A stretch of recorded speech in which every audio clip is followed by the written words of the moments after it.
بسم الله الرحمن الرحیم سبحانك لا علم لنا الا ما علمتنا انك انت العلیم الحکیم.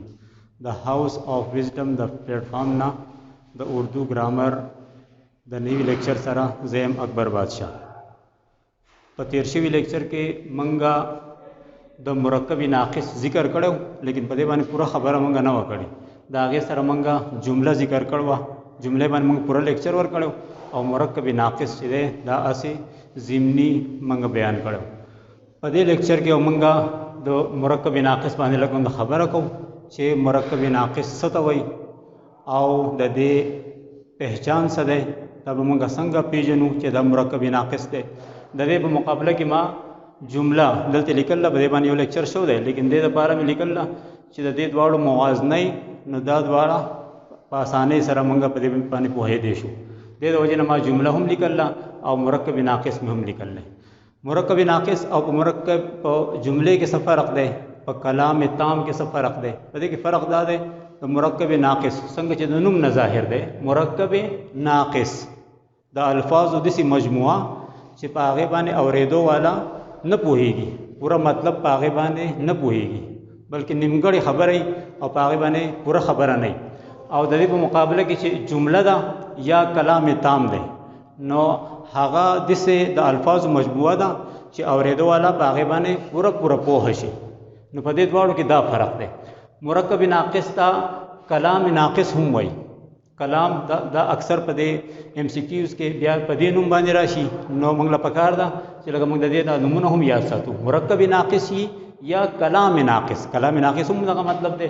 دغه شانتې جمله ده، نو جمله ته چې دی که نه هغه کلام تام. تام مطلب پوره یو شی چې مکمل شي نو هغې د تام وایي. نو دغه شانتې جمله ورته هم ویلی کېدی شي، کلام تام ورته هم ویلی کېدی شي، او مرکب تام ورته هم ویلی کېدی شي.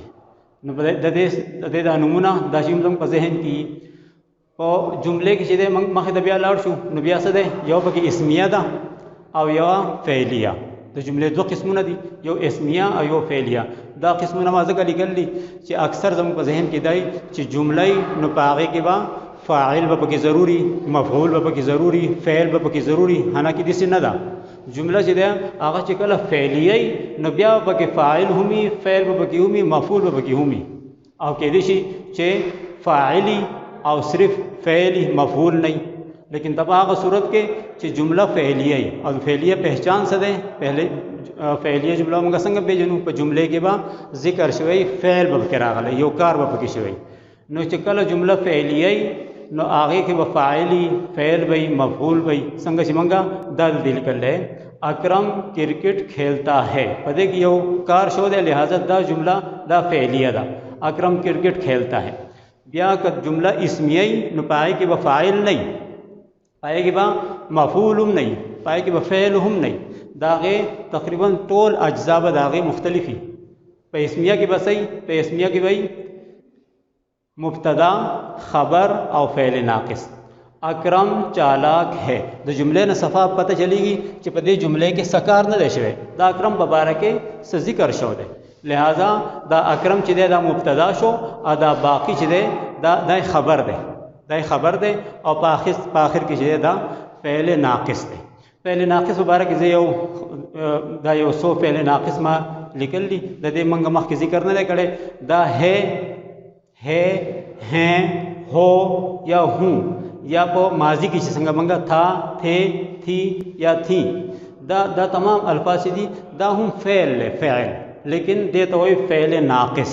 دا په خپله یوازې چې دی هغه څه معنی نشي ورکولی څو پورې چې د هغه سره نور اسم یا فعل نه ملګری شوی. لہٰذا دا به هم لږ ته موږ په ذهن کې کېدو چې فعل ناقص څه ته وایي. فعل ناقص د جملې په آخر کې چې دا کم نه زمانه ظاهرېږي چې دا په کمې زمانې کې کار کشو دی. پای کې څه دی، ہیں، ہو او ہوں.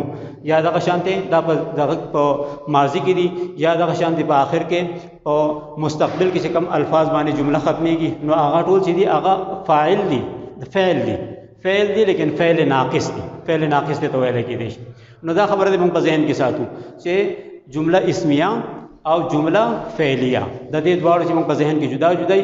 اسمیه کې چې مخکې وپېژنو چې لکه دا جمله اسمیه ده، په دې کې فعل نه دی شوی، لہٰذا دا جمله چې ده نو دا په دې کې څه دی، دا اسمیه شوه، نو په دې کې به دا کم چې اول یې دا بسې دا مبتدای او باقی به خبري او چې په کوم جمله کې کار شوی نو بیا په پای کې فاعل وي فعل وي مفعول وي.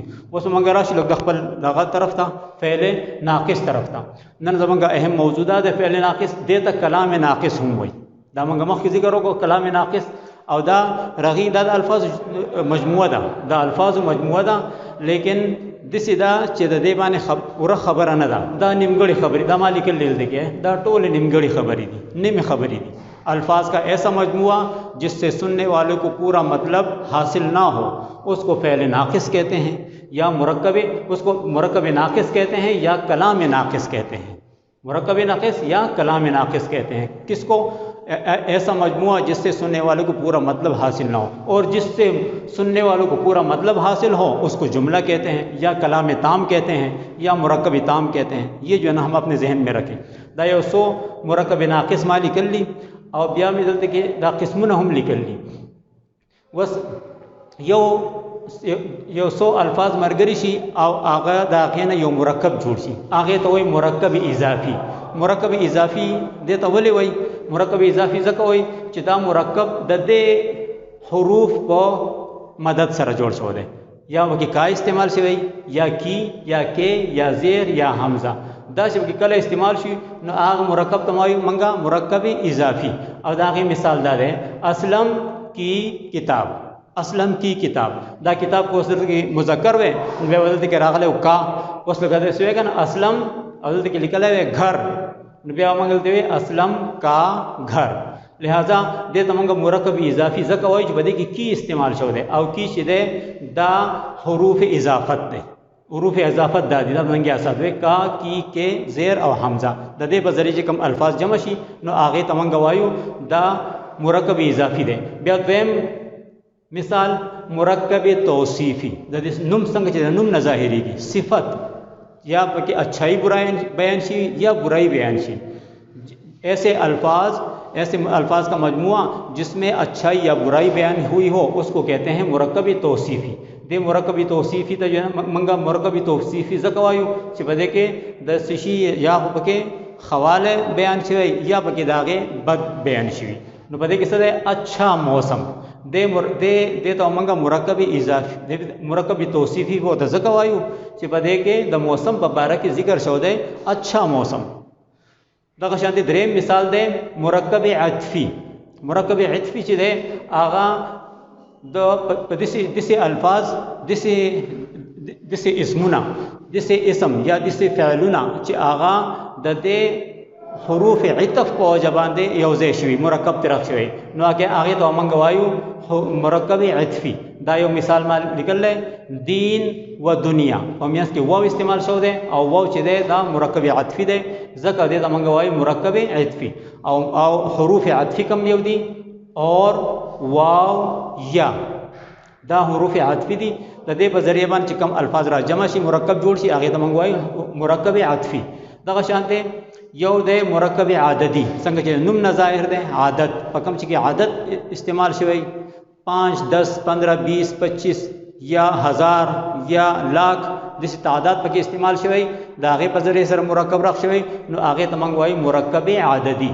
لکه مثال په طور باندې 5 نمازیں 30 روزے 2 عیدیں دا تمام چې دي دا مرکب عددي دي. مرکب عددي ځکه وایي چې په دې کې عدد استعمال شوی دی. دغه شانتې مرکب جاری. مرکب جاری دسې اسمونه چې هغه د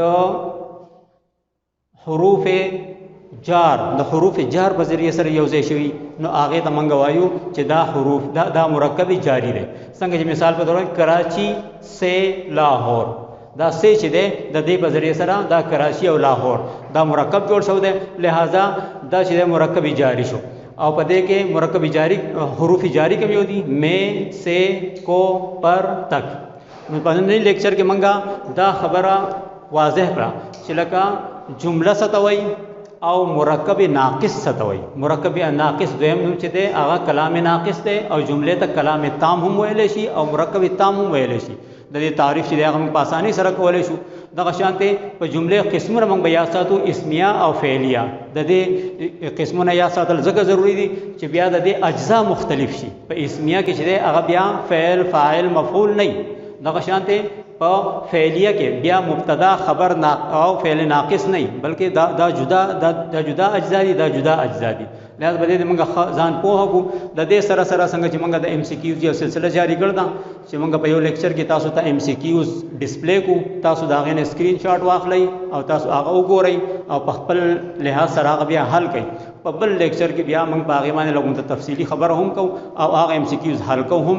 نن په دننه لیکچر کې به هم موږ تاسو ته داسې یو تقریبا 15 ایم سی کیوز دي، هغه موږ تاسو ته ډسپلی کو. تاسو هغه په غور سره وګورئ او د هغې د حل کولو کوشش وکړئ. په بل لیکچر کې به انشاءالله موږ د هغې حل تاسو ته ښایو. دا ایم سی کیوز په دې لیکچر کې تاسو به نوٹ کړئ او سکرین شاټ به ترې واخلئ او چې څنګه تاسو دا حل کړو نو ځان سره به محفوظ کړئ. په بل لیکچر کې انشاءالله موږ د دې حل تاسو ته ښایو. دا مختلف موضوعات باندې دي، فعل هم دی، حرف هم دی او هغه ایم سی کیوز دي کوم چې زموږ په ټیسټونو کې په کار راځي. لہٰذا دا تاسو ځان سره نوٹ کړئ او بیا به ځان ښه پوهه کړئ. زموږ د آینده لیکچره پورې به زه ستاسو نه اجازت غواړم. د الله په امان.